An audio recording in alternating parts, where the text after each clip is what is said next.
शब्दों की कीमत नहीं होती, लेकिन शब्द हमारी कीमत को बढ़ा भी देते और हमारी कीमत को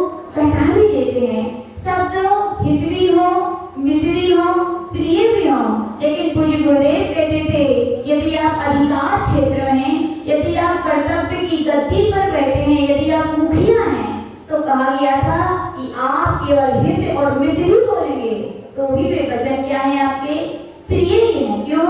क्योंकि शिक्षा की जड़ें कड़वी होती हैं लेकिन फल कैसे होते हैं? मीठे होते हैं। हमने बहुत अच्छे ढंग से सुनना और समझने की कोशिश की कि हमारी भाषा कैसी होनी चाहिए। फिर दूसरा शब्द था वॉच की स्पेलिंग क्या होती है? WATCH। वर्ड सीख लिया, एक्शन चल रहा था। क्या चल रहा था?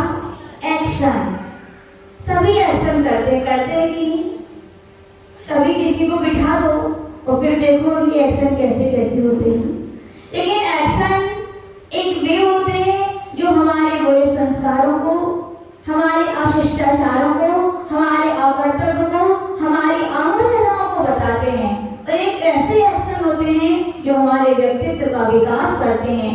हम कहते तो कुछ नहीं है लेकिन हमारे एक्शन हमारे व्यक्तित्व का ज्ञान करा देते हैं। हमारे एक्शन हमारे नहीं, हमारे माता पिता, हमारे गुरुजनों के भी व्यक्तित्व का क्या ज्ञान करा देते कि भैया जिनके एक्शन इतने अच्छे हैं, जिनकी वाणी इतनी अच्छी है, जिनके कर्तव्य इतने अच्छे हैं, तो उनके माता पिता भी नियम से उससे ज्यादा अच्छे होंगे, उनके गुरु उनसे ज्यादा अच्छे होंगे।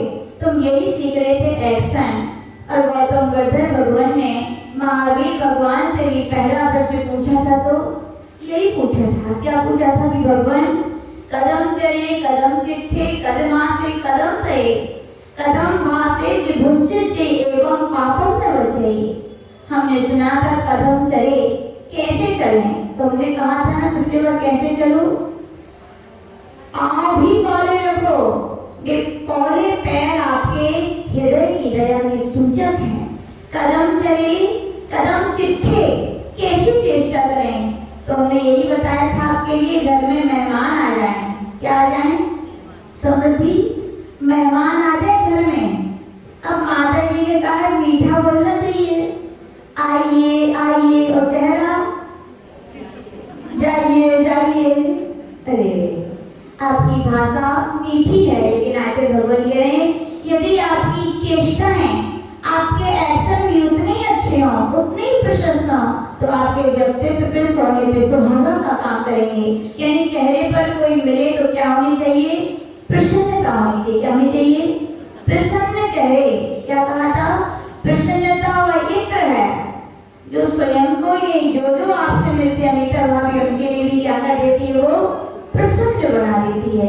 प्रसन्नता एक धर्म ध्यान का लक्षण है, बाहरी चिन्ह है कि व्यक्ति नियम से क्या है? प्रसन्न है। तो कहीं ना कहीं गुरुजनों को देख हृदय में मेरे प्रेम बढ़िया है।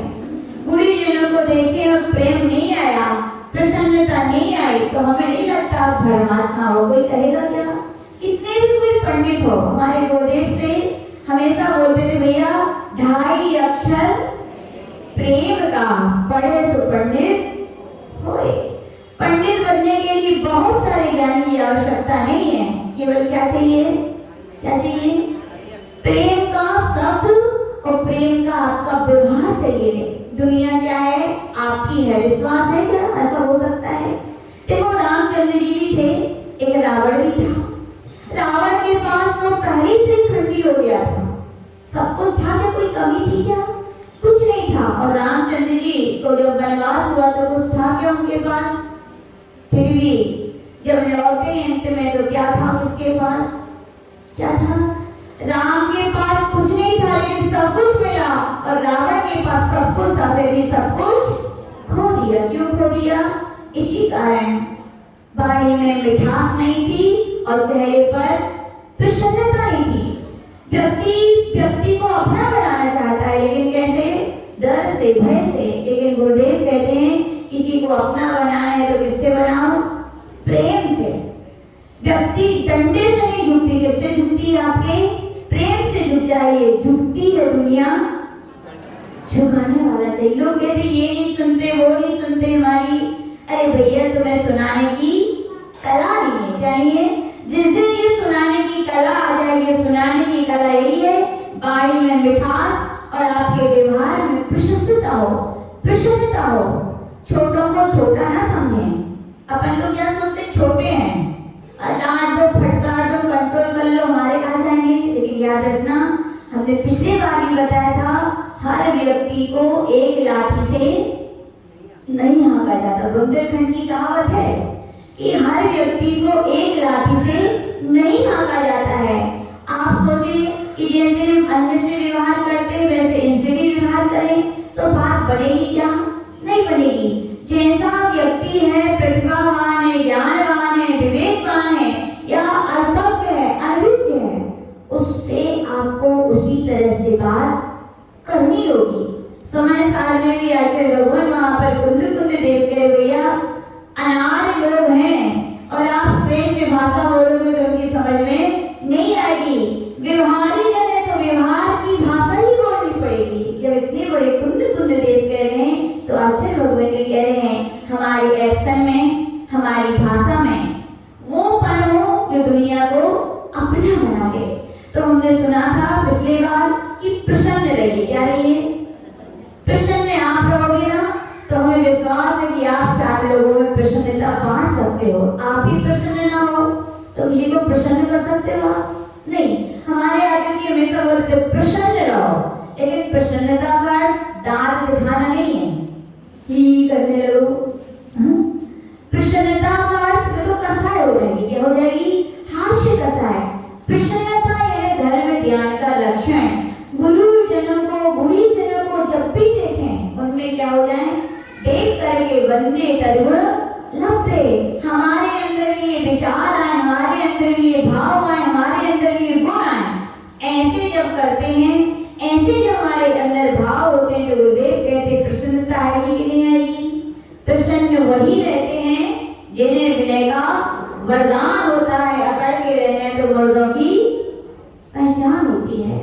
झुक जाइए। क्या मिलेगा झुकने से? बड़ों के प्रति झुकना है कि छोटों के प्रति? सबके प्रति। झुकने का तरीका अलग है। बड़ों के प्रति झुकेंगे तो हाथ जोड़ेंगे, अपना सिर झुकाएंगे, बहुत अपने आप को लघु प्रकट करेंगे। लेकिन छोटों के प्रति भी झुकाना होता है कि नहीं होता? होता है। छोटे आए, आप प्रसन्नता से उसको देख लें। वो आ रहे इतनी के तो आप आ गए, कितना गदगद हो जाएंगे वे छोटे लोग भी। यानी कि आचार्य भगवान कह रहे हैं विनय जिनके अंदर है उनके पास प्रसन्नता है। तो जिसके पास प्रसन्नता है, आचार्य श्री गुरुदेव कहते थे उनके व्यक्तित्व का विकास इतना होता है कि व्यक्ति अपने घर को नहीं पूरी दुनिया को अपना बना लेता है। आज हम सुनेंगे अपनी चेष्टाओं में हम जैसा मुंह बनाएंगे। कैसा मुंह बनाओगे रश्मि? जैसा बनाओगे। छोटे स्कूल में पढ़ते थे तो एक दूसरे को चिढ़ाते थे। कैसे चिढ़ाते थे? मुंह टेढ़ा करके, जीभ निकाल के। तो मम्मी क्या बोलती थी? जैसा मुंह करोगे वैसा ही मुंह हो जाएगा। सत्य है कि नहीं? बोलो। बिल्कुल सत्य है। वे मम्मी लोगों को हो सकता है शास्त्रों का ज्ञान अभी इस पर्याय का नहीं है, लेकिन लगता है किसी न किसी पर्याय में उन्होंने सुना होगा योग वक्रता विषम वादनम जसुहुस्नामना।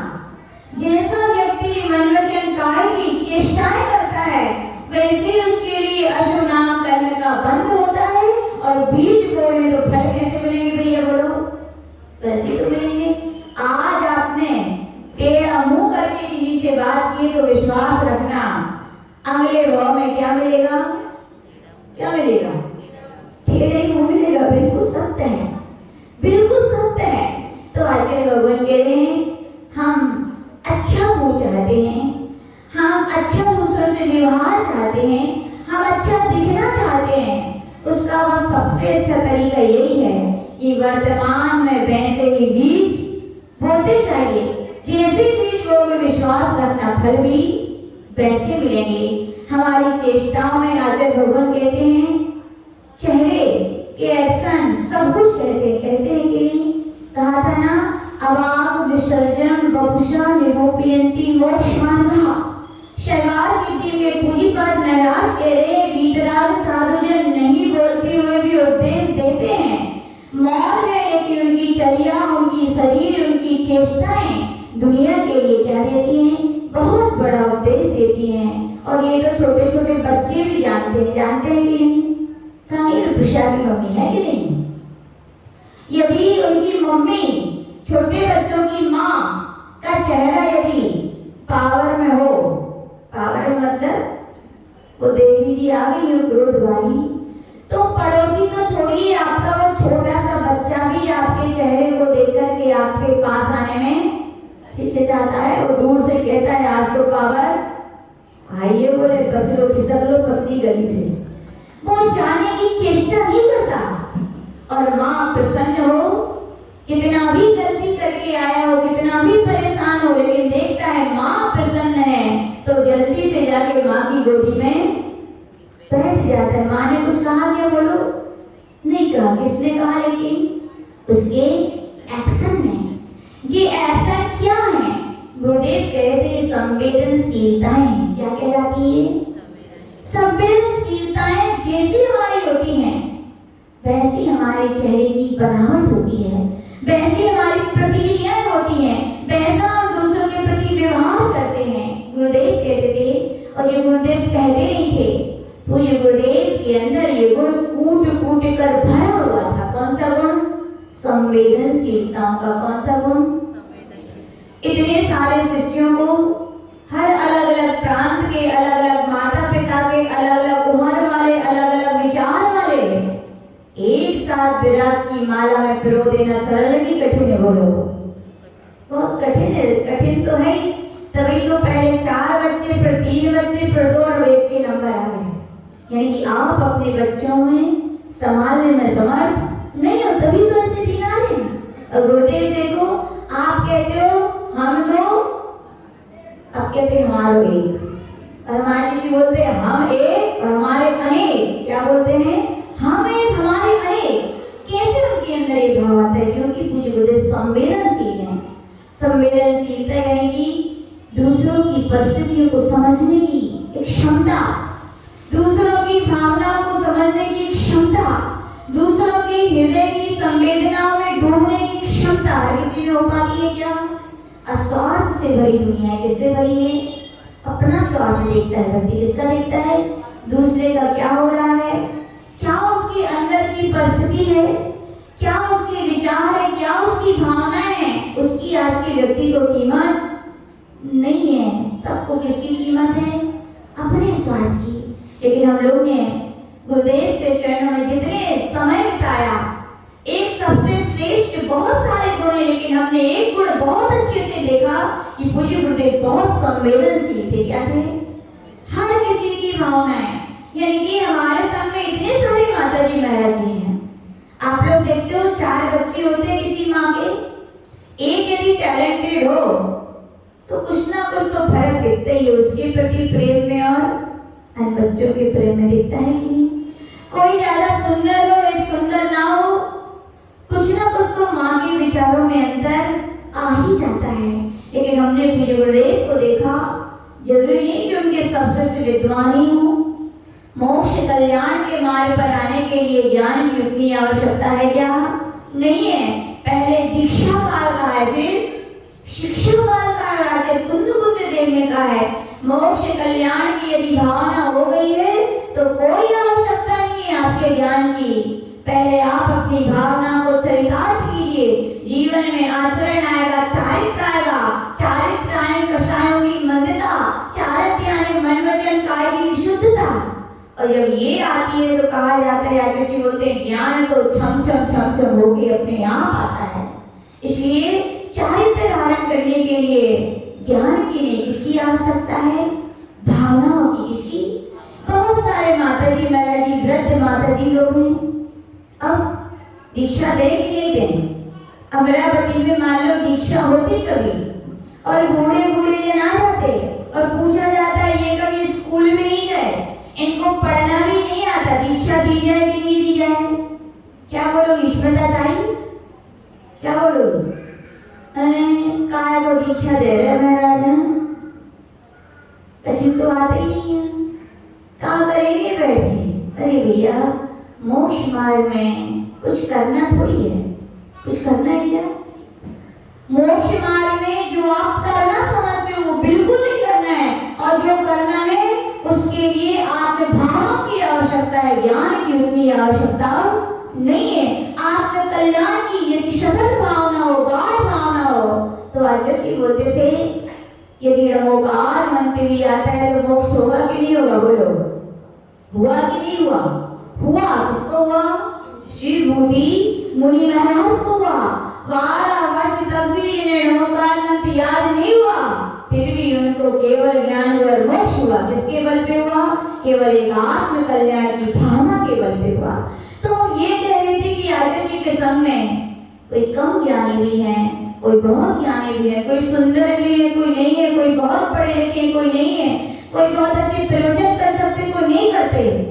लेकिन एक शिष्य के पास चले जाना कभी, पूछ लेना, क्या गुरुदेव का आपके प्रति वात्सल्य कम था क्या? पूछ लो, मैं छुल्ली का मालिश कभी आके कि आप प्रवचन नहीं करते, आपका अध्ययन बहुत नहीं है, तो क्या आपको गुरुदेव ने वात्सल्य नहीं दिया क्या? पूछो। एक शिष्य कहेगा इतना वात्सल्य दिया, इतना प्रेम दिया कि घर में 80-80 साल रहे, घर वालों ने नहीं दिया। इतना प्रेम किसने दिया? गुरुदेव ने दिया।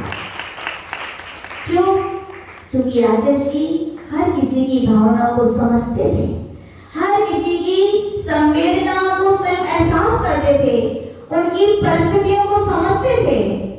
कौन नहीं चाहता कि मैं प्रभावना ना करूं? कौन नहीं चाहता कि मैं ज्ञानी ना बनूं?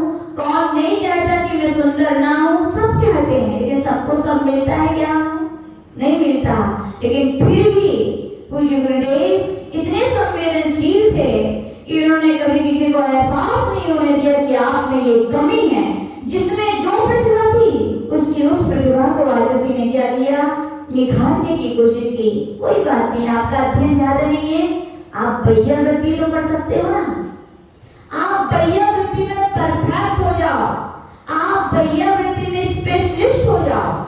जैसे स्पर्शन इंद्री, यानी कि जब स्पर्श का यदि ज्ञान करना है तो स्पर्शन इंद्री की याद आती है, जब किसी वस्तु को चखना है तो रसना इंद्री की याद आती है, जब किसी वस्तु को सूंघना है तो घ्राण इंद्री की याद आती है, जब वर्ण का ज्ञान करना है तो चक्षु इंद्री की ज्ञान आती है, शब्द का ज्ञान करना है तो कर्ण इंद्री की याद आती है। क्यों याद आती है?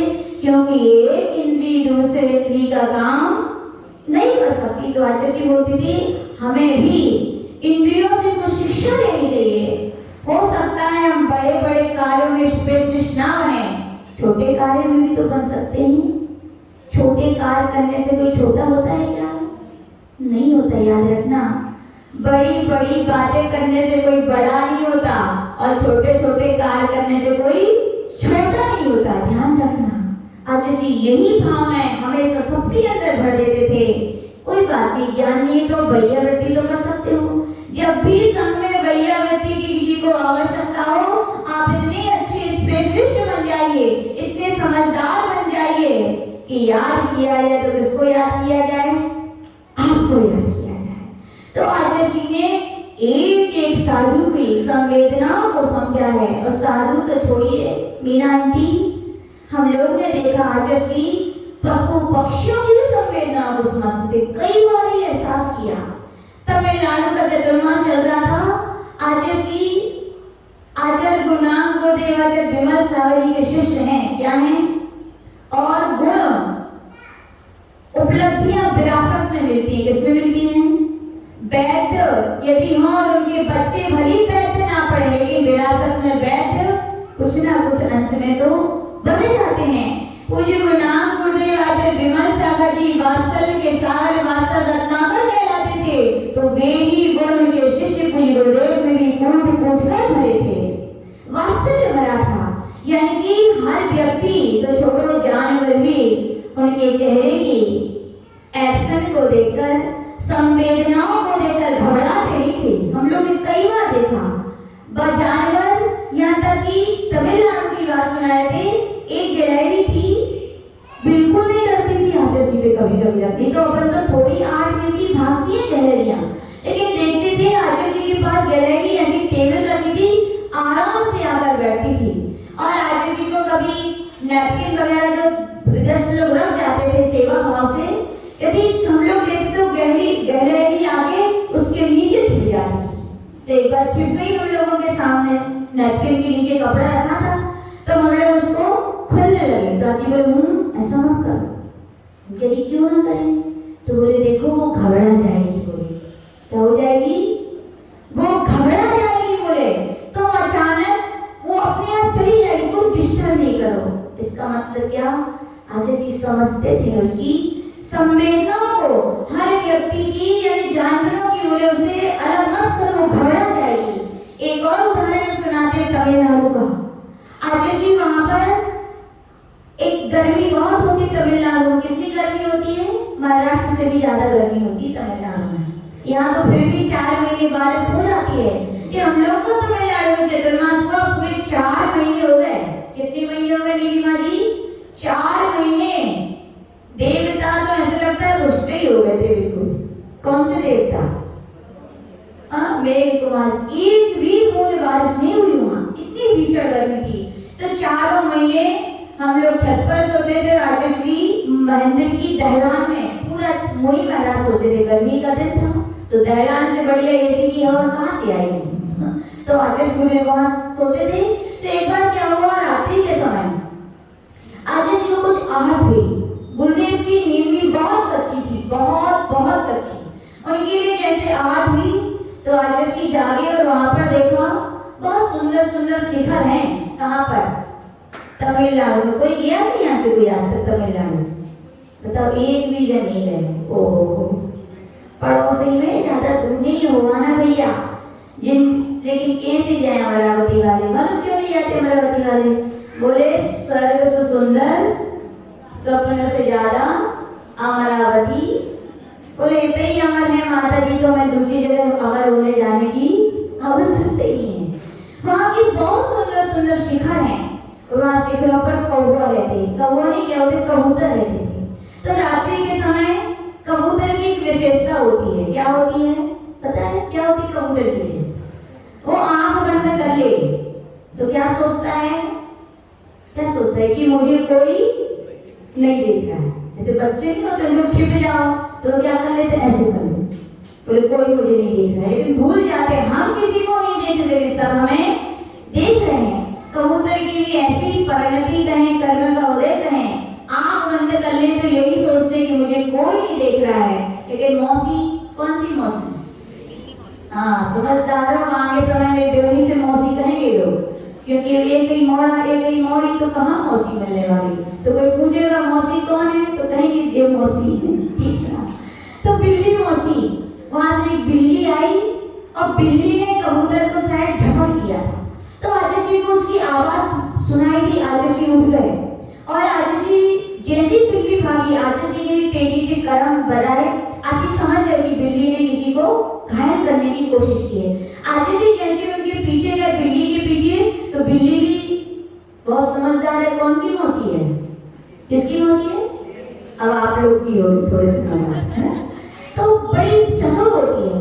उसने जैसे देखा कि वो कोई हमारे पीछे आ रहा है, तो उसने कबूतर को एक कबाड़ खाना टाइप का छोटा सा कमरा था, आज भी है तमिलनाडु के बेल चित्तामूर में, मंदिर की दहला में। तो उस बिल्ली ने क्या किया, उस कबूतर को वहां रख दिया और सोचा मैं जाऊंगी तो ये भी चले जाएंगे। लेकिन आजशी जाने वाले थे क्या? नहीं। हृदय में दया है तो व्यक्ति सब कुछ भूल जाता है। आजशी समझ गए बिल्ली मुझे बुद्धू बनाना चाहती है, लेकिन बना सकती है क्या? गुरुजन तो महान संवेदनशील ज्ञानी होते हैं। आजशी भी उस गेट पर बैठ गए। कहाँ पर? कबाड़ खाने के गेट पर, जहाँ कचरा कूड़ा रखा था वहां आजशी बैठ गए। और बिल्ली बार बार आके देखती थी। क्या देखती थी? ये जा रहे कि नहीं जा रहे। लेकिन आजशी गए क्या? नहीं गए। आजशी बताते हैं रात्रि के 11:30 बजे होंगे। 11:30 बजे से आजशी को कबाड़ खाने पर गेट पर बैठे बैठे सुबह के 3:30 बज गए। कितने बज गए? सब में एक बहुत अच्छा एक नियम है, जो जितने भी महाराज होते हैं, मुनि महाराज, सबसे पहले उठते हैं तो पूरी गुरुदेव की चरण वंदना दर्शन के लिए जाते हैं। और वहां पर जब महाराज गए तो देखा आजशी अपने स्थान पर नहीं है। तो कहाँ गए आजशी? देखा तो आजशी कहाँ बैठे मिले? कबाड़ खाने पर गेट पर। तो आजशी पूछा हूँ आजशी क्या हुआ? तो उस समय तो मौन नहीं खोलते। आजशी ने महाराज को बोला तुम यहाँ बैठो बोले। और आजशी ने अपनी क्रियाएं वगैरह की और क्रियाएं करने के बाद जब मौन खोला तो आजशी पूछा आजशी आप वहां क्या कर रहे थे? तो बोलते जी ने बता दिए भैया ऐसे एक घटना हो गई थी, बिल्ली बार बार देख रही थी तो कबूतर वहां पर था। तो आचार्य जी हम लोगों ने बोला गुरुदेव आप उधर बैठे रहे 3-4 घंटा उसकी रखवाली करते रहे, उससे अच्छा था कि आप उस कबूतर को उठा के ले आते यहाँ। तो आचार्य जी ने कितना अच्छा आंसर दिया, बोले वो कबूतर है, इंसान थोड़ी है। बिल्ली ने झपटा मारा था, वो घबराया हुआ था, उस घबराने की हालत में यदि मैं वहां जाता, मैं उसे उठा के लाता तो यही समझता कि वो कोई मुझे परेशान करने आया है। बोले मैंने उसकी संवेदना को समझा, उसकी घबराहट को समझा, तो मैंने यही समझा कि अभी उसको उठाना अच्छी बात नहीं है और मैंने उसको वहीं रखा। यानी किसके अंदर ऐसे विचार आ सकते बोलो? जो संवेदनशील हो, जो दूसरों की भावनाओं को परिस्थितियों को समझता हो। पता उस कबूतर को आचार्य ने फिर एक जाल था वहां पर लोहे का, उसमें रखा। दीदी भैया रोज सुबह शाम को भोजन करने जाते थे तो आचार्य बोलते थे भैया भोजन लाना, और रोज आचार्य भोजन कराते थे कबूतर को, उसकी मलहम पट्टी की और जब वो अच्छा हो गया तो उसके लिए उड़ा दिया।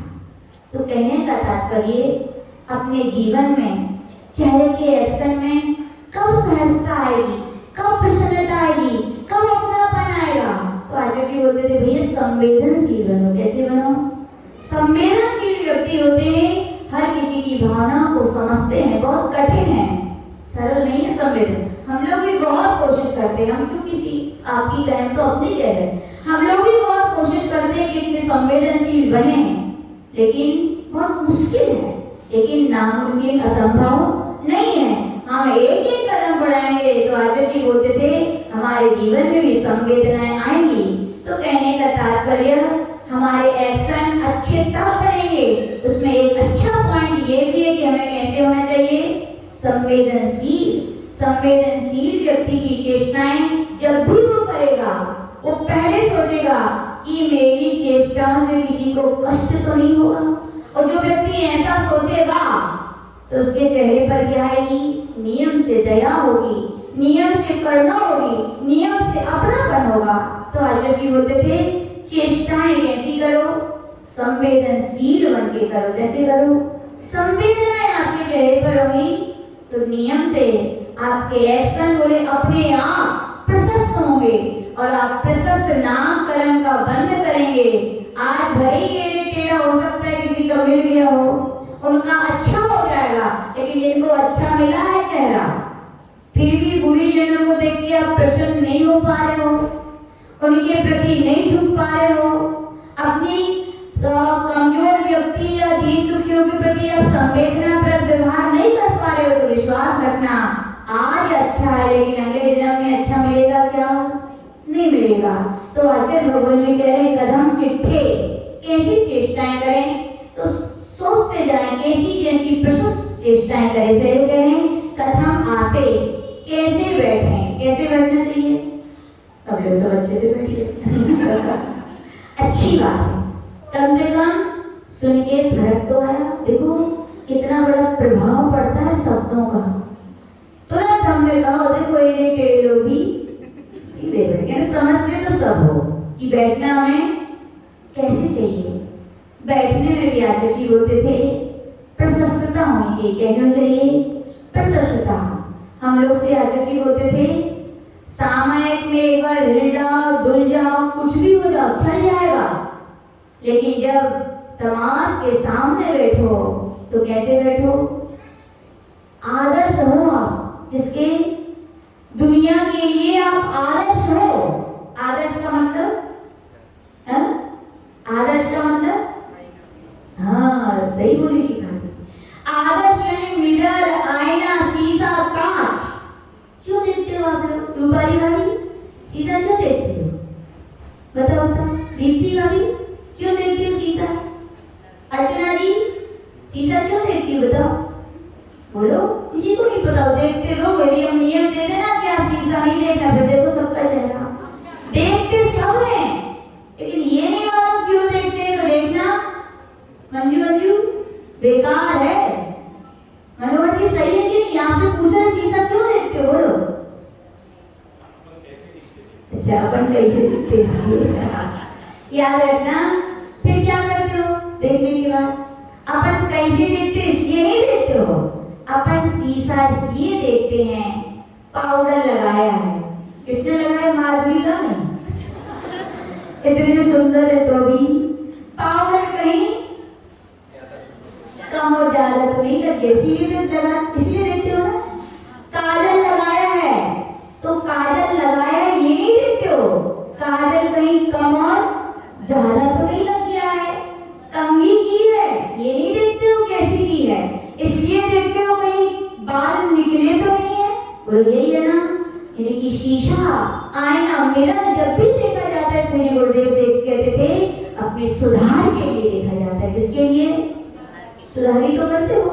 पाउडर कहीं कम ज्यादा है तो एक सा कर लिया, काजल कम ज्यादा है तो एक सा कर लिया, बाल खड़े मूर्सम की तरह तो बिठा लिए।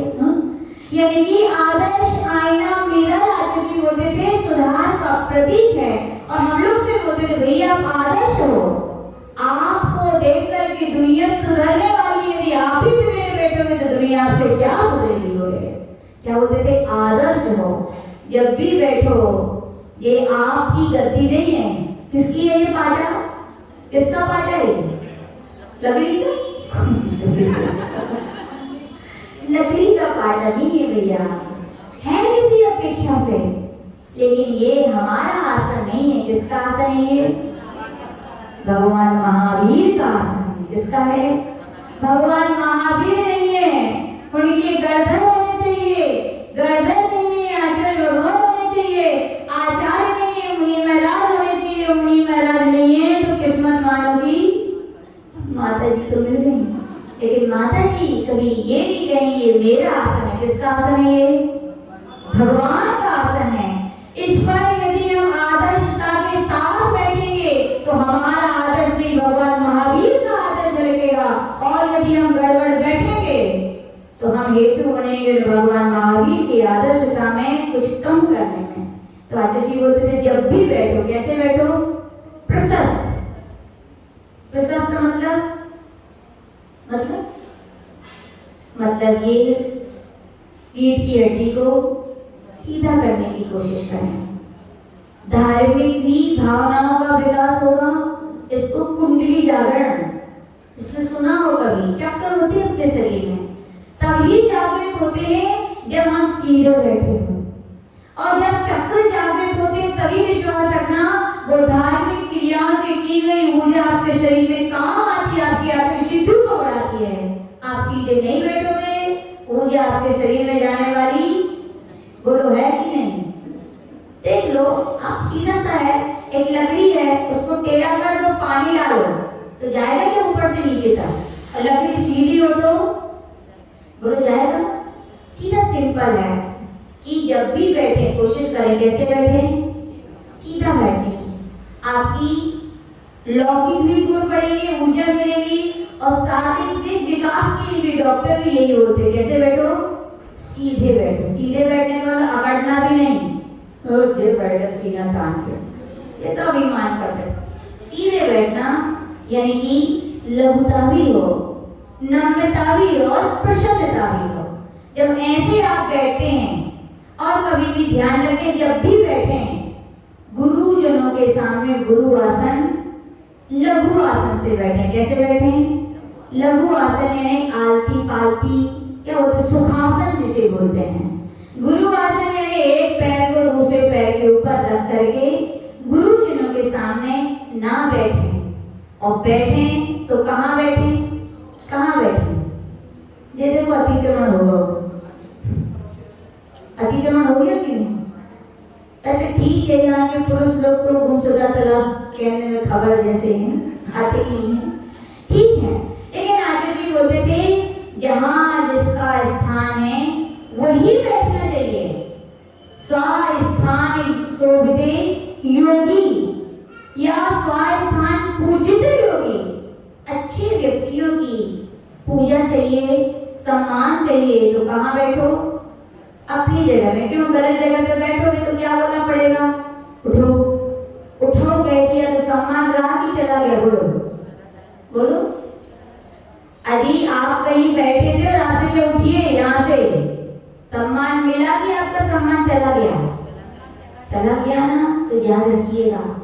जहां आपकी जगह है आप वहीं बैठे, आपकी जहां योग्यता है आप वहीं बैठे, ना उससे कम बैठे ना उससे ज्यादा बैठे। ज्यादा नहीं बैठे तो कम भी मत बैठो। आप प्रतिष्ठित हैं, आपसे कोई भी कहे बैठ जाओ यहाँ बाहर, बिल्कुल नहीं बैठना चाहिए। आपकी क्या है? प्रतिष्ठा, अभिमान नहीं, ये क्या है? स्वाभिमान है। तो आज जी बोलते थे जहां आपकी प्रतिष्ठा रहे कायम वहीं बैठिए, क्योंकि यदि आप ऐसा सोचकर नहीं बैठोगे तो दूसरा नियम से कहेगा उठो, और उसने कह दिया उठो और आपको उठना पड़ा, तो यानी कि आपका सम्मान चला गया। तो आचार्य बोलते थे अपने निश्चित स्थान पर बैठे, व्यवस्थित बैठे, प्रसन्नता के साथ बैठे, अकड़कर ना बैठे, कदम आसे कदम सहे। सोए तो कैसे सोए? बिल्कुल कुंभकर्ण की तरह सीधे ना, या तो फिर पूरे उल्टे, गलत, असभ्य है ये सोना। गृहस्थ के संस्कार हो सकते हैं लेकिन ऐसा होना नहीं चाहिए। केवल सोने के तरीका देखकर भी व्यक्ति के व्यक्तित्व का ज्ञान हो जाता है कि व्यक्ति सभ्य है कि असभ्य है। आप कैसे बनना चाहते हो? सभ्य की असभ्य? सभ्य बनना है तो आज से प्रैक्टिस शुरू कर देना। यदि उल्टे या पूरे सीधे सोने की आदत है तो उसको छोड़ करके जब भी सोए कैसे सोए? करवट के बल सोए। कैसे सोए? करवट के बल सोना ही सबसे सभ्यता का सोना है। हाथ पांव कैसे होने चाहिए? कई लोग तो चमकी की तरह घूमते हैं जब सोते हैं, तो पूर्व में सोते हैं और जब उठते हैं तो उत्तर में। ये तो बेहोशी का सोना है। किसका सोना है? नहीं भैया, आप अपना व्यक्तित्व बनाना चाहते हो तो आचार्य जी बोलते थे कछुआ देखा कि नहीं? कैसा होता है कछुआ?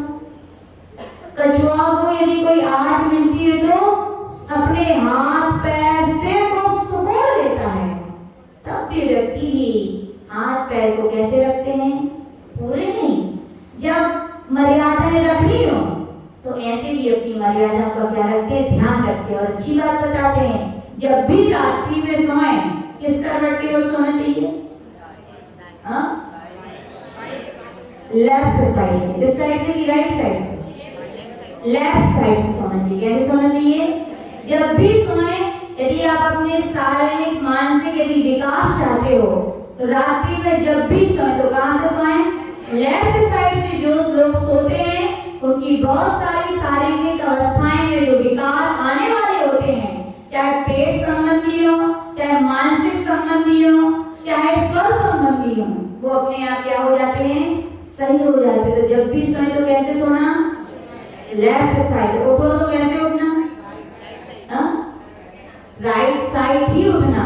और राइट साइड के अलावा अब कई और बताएंगे ये बातें। तो ऐसा अपन जब भी सोए सीधे ना सोए, उल्टे ना सोए, टेढ़े टेढ़े ना सोए, व्यवस्थित करवट के बल सोए। जब सोए तो लेफ्ट साइड से सोए और उठे तो राइट साइड से। तो कदम सही, इस प्रकार से अपन को सोना चाहिए। फिर करें कदम भुंजेज। कैसे खाएं? कैसे खाओगे? कैसे खाते हो आप? चप चप की। कई लोग तो ऐसी आवाज आती है समझ में आता है कि हाँ चाय पी रहे हैं, दूध पी रहे हैं, चुस्की लगा के। सभ्यता की असभ्यता बोलो। कई माता जी महाराज जी को हमने आहार करते देखा, उनके लिप्स भी नहीं हिलते। क्या लिप्स भी कैसे? वो ये भी एक तरीका है, कला है। ये कला ही व्यक्ति को कलावान बनाती। कौन बनाती है? कला ही ना हो, कितनों कलावान बनने की कोशिश कर हो पाओगे? आज ये बोलते जरूर नहीं है आप में बहुत बड़ी बड़ी कला, ये भी एक कला है। जब भी आप भोजन करने बैठे तो कैसे बैठे? चप चप करके, आवाज निकाल करके मत खाएं। ये भी क्या है? कला है। भोजन भी करें तो कैसे? खड़े खड़े करें कि बैठकर? और खड़े करना होना है तो या तो जान महिलाएं हो तो जानवर बने और पुरुष हो तो महाराज बन जाए। क्या खड़े होके करने का ज्यादा शौक है मनोहर जी? ठीक है ना, तो क्या करो? महाराज बन जाओ, मूलवा हो जाएगा, एक पुण्य मिलेगा। और महिलाएं क्या करोगे? क्या नहीं बनना ना। देखो जो आज करोगे वही आगे मिलेगा, ध्यान रखना। तो यही कह रहे हैं अपने यहाँ आज संस्कृति में कैसे कहा गया भोजन, कैसे कहा गया बोलो। तो कितने लोग कर पाते हो, हाथ तो ऊपर करो, कितने लोग बैठकर करते हो। अच्छा ठीक है, हाथ नीचे करो। जमीन पर कितने लोग बैठकर करते हैं, अब करो, बहुत कम संख्या होगी ना, हुई ना। इतना याद रखना, ये चेयर पर बैठना भी एक बीमारी का बहुत बड़ा हेतु है। अपनी आज संस्कृति नीचे बैठ करके ही भोजन करने की थी। पहले के समय में कुर्सियां थी क्या बोलो? पहले के लोग ज्यादा बीमार होते थे कि अब के ज्यादा हो रहे? तो फिर कैसे करना चाहिए भोजन? हाँ? तो करोगे कि नहीं? करना भैया, सभ्यता भी यही है और मर्यादा भी यही है, यही संस्कृति, यही धर्म है कि भोजन जब भी करें कैसे करें, बैठ करके करें। कैसा करें भोजन, कैसा करें भोजन? मीठा की खट्टा की नमकीन, हाँ कैसा कि माता जी जिसको जो पसंद है वैसे तो करेंगे। पूज्य आचार्य गुणानंद विमल सागर जी महाराज बोलते थे भैया मीठा भोजन करो। कैसा करो? मीठा भोजन यानी क्या? हाँ कहा मनोहर जी, मीठा भोजन यानी खूब रसगुल्ला खाओ, बढ़िया इमरती खाओ, बढ़िया बढ़िया पकवान बनवाओ, और डायबिटीज होए तो श्रीमती जी मना करें तो चोरी कर करके छुप छुप के खाओ, तो भी देखने में जलेबी आ जाए तो पानी से धो के खाओ, लेकिन खाओ। ऐसे ही नहीं भैया, मीठा भोजन का मतलब है शुद्ध मर्यादित भोजन। कैसा भोजन? ज्यादा मीठा खाओगे तो भी परेशान हो जाओगे, ज्यादा गुरियाई में बुंदेलखंड में गए कीड़े हो जाते कि नहीं? ज्यादा मीठा भी स्वास्थ्य के लिए अच्छा नहीं है। मीठे का मतलब कैसा भोजन खाओ? शुद्ध मर्यादित। लेकिन आजकल के बच्चों से मम्मी लोग कहती बेटा आज गुपचुप बनाई है। गुपचुप समझते हो क्या बोलते हैं आप लोग? पानी पूरी। तो कहते हैं मम्मी हम बाजार में खा लेंगे, बोले ऐसे ही बोलते। आज बेटा समोसे बनाए, काहे के? केले के बनाइए हो, ध्यान रखिए। वहाँ तो मैं मम्मी वो मजे नहीं आता बोले। तो हमने एक दिन सुना रही थी, हमने एक दिन से कहा कि बच्चों को घर में बना के खिलाया करो। तो बोले माता जी उनको पसंद ही नहीं आया। तो हमने एक दिन दिमाग लगाया कि क्या बात है कि बाहर की चीज अच्छी लगती है, घर की अच्छी नहीं लग रही। तो मेरे दिमाग में आया, मालूम क्या आया कि बाजार में बेचारे स्टोव के पास खड़े रहते, भीषण गर्मी रहती तो पसीना आता है तो टपकता जाता है, ऐसे ही। और सर्दी जुकाम हो जाए तो भरोसा नहीं है कार टपक जाए, है नहीं? और कितने दिन की में गुपचुप और समोसे बने रहते हैं, तो ये तो हो ही जाती है थोड़े बहुत। कोई को क्या आता है बढ़िया, किसका स्वाद आता है? वो इसी का तो आता है। माँ घर शुद्ध बना रही है, इसमें स्वाद नहीं है, और आपको बाहर के भोजन में स्वाद आ रहा है। तो ध्यान रखना ये इन्हीं चीजों का स्वाद है। किसका स्वाद है? तो आचार्य जी बोलते थे भैया भोजन जब भी करो तो कैसा करो? शुद्ध करो। क्या करो? मर्यादित करो। याद रखना, जिन भोज्य सामग्री जीवों की उत्पत्ति के कारण है या जिनमें जीव हैं, आप एक बार उन्हें नहीं खाओगे तो आपका जीवन बच सकता है, लेकिन आप उन्हें खाओगे, उनका जीवन बच सकता है क्या? नहीं, उनका जीवन नहीं बचेगा। लेकिन आप यदि उन्हें नहीं खाओगे तो आपका जीवन बचेगा कि नहीं? आपका तो बच सकता है। जब हमारे ऐसी चीजें खाने से दूसरों की रक्षा हो सकती है, जीवों की, उनकी विराधना रुक सकती है, तो ऐसी चीजें खानी चाहिए कि नहीं? खानी चाहिए कि नहीं? कितने लोग आलू खाते हैं? हाथ ऊपर करो करो। आलू किसका आजीवन त्याग नहीं है? हाथ ऊपर करो। ईमानदारी से त्याग नहीं है। कोई वो शर्म की बात नहीं है। इधर कैमरा थोड़ी घुमा रहे हैं, हम ही देख रहे हैं, खाली कोई नहीं देख रहा है। करो हाथ ऊपर, किसका आजीवन त्याग नहीं है? ईमानदारी से। मनोहर जी हाँ ये भाई बात देखो, नाम का था हाथ हुआ, ठीक है ठीक है, चलो हाथ नीचे करो। आपको एक बात बताते हैं, क्या आपको पता है एक अपने यहाँ पे निमित्त नैमित्तिक संबंध होता है। क्या होता है? निमित्त नैमित्तिक संबंध। आपको पता है दुनिया में इतने सारे आलू होते हैं कि नहीं? वे इनमें से छट छट के कुछ ही आलू है जो जाते होंगे, वो आते होंगे कि नहीं? फिर उनमें कुछ छटके अमरावती में आए होंगे, फिर उनमें कुछ छटके आपके पास जो बाजार है उसमें आए होंगे, फिर उसमें कुछ छटके आप उन दुकान पे गए होंगे, तो उस दुकान पर भी आप पूरे थोड़ी लाए, कितने लाए?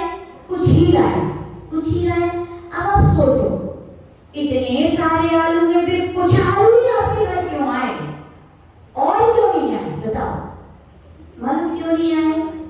क्योंकि उन आलू में जो जीव है ना, वे कोई और नहीं है। कौन है वे मालूम है? आप लोग भूल जाते हो, याददाश्त थोड़ी कम है। कोई अवधि यानी मुनि महाराज कभी मिल जाए तो उनसे पूछना कि इतने सारे दुनिया के आलू छूट छूट कर 10-15 हमारे घर है, यही क्यों आए? तो यही कहेंगे, वो मनोहर जी लोखंडे जी, जिन पूर्व पर्याय में जो आपके माता थे, पिता थे, परिजन थे, जिनके वियोग होने पर आप आंसू बहाते थे, आज वे ही परिजन यूं ही कोई किसी से अपना दिल नहीं लगाता, यूं ही वे आलू आपके घर नहीं आए हैं। इसीलिए आए क्योंकि उन आलू में आपके ही पूर्वों के रिश्तेदार हैं। अब सोचो, कोई व्यक्ति या अपनों को दुख देगा क्या? नहीं देगा ना। तो फिर कैसे आप लोग कच्चे कच्चे करके लगाई जाते हो? कितनी उम्र हुई मनोहर जी? कितने और खाओ अपने रिश्तेदारों को, जा बताओ। अच्छा, 4 महीने नाके, 8 महीने तो खाना। जिंदगी का भरोसा है क्या? आपको विश्वास है हम किसी को खाएंगे तो हमारे इतने में कोई हमें भी तो खाएगा? तो पसंद करोगे कोई आपको खाए? तो फिर क्या करोगे? बहुत खा लिए 60 साल तक अपने रिश्तेदारों को, थोड़ा विराम दो। क्या दो? विराम दो भैया। इस जीव के इतने दास मत बनो। आप तो आत्मा हो, अनंत गुणों के खजाने स्वामी हो। कहाँ जीव के? ठीक है, ध्यान रखियो। आज से आलू बनाने को त्याग, ऐसी होनी चाहिए श्रीमती जी। तो क्या आचार्य भगवान कह रहे, भोजन जब भी करें क्या करें?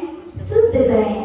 यानी कि जिनसे जीवों की विराधना हो रही है वो उनका हनन हो जाएगा, उनका घात हो जाएगा, उनके प्राण चले जाएंगे।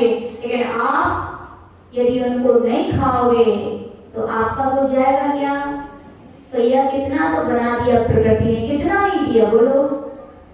लोग कहते क्या खाएं, हम कहते भैया कितना खाओगे? पेट ही तो भरना है। पेट कितना होता है? 4 अंगुल का। कहते हैं घाटी उतरी माटी। लेकिन याद रखना, ये उसके अंदर ये भगवान जिसके अंदर संवेदनशीलता होगी, जो सोचेगा कि हम किसी को कष्ट, हम जब किसी को सुख नहीं दे सकते, जब हम किसी को सहायता नहीं कर सकते। आप आलू में रहने वाले जीवों की सहायता कर सकते हो? जब आप सहायता के आप नहीं कर सकते तो आपको कष्ट देने का अधिकार है क्या उनको? नहीं है। ऐसा सोचेंगे और अपन आगे इस विषय को लेंगे। समय हो रहा है कि कदम भुंजे जब भी खाएं तो कैसा खाएं? मीठा खाएं। कैसा खाएं? मीठा मतलब शुद्ध मर्यादा। तो अपन तो जैन है भैया। क्या हो? जैन हो कि नहीं? भगवान को मानते हो कि नहीं? भगवान को मानते हो तो भगवान की भी मानो। क्या करो?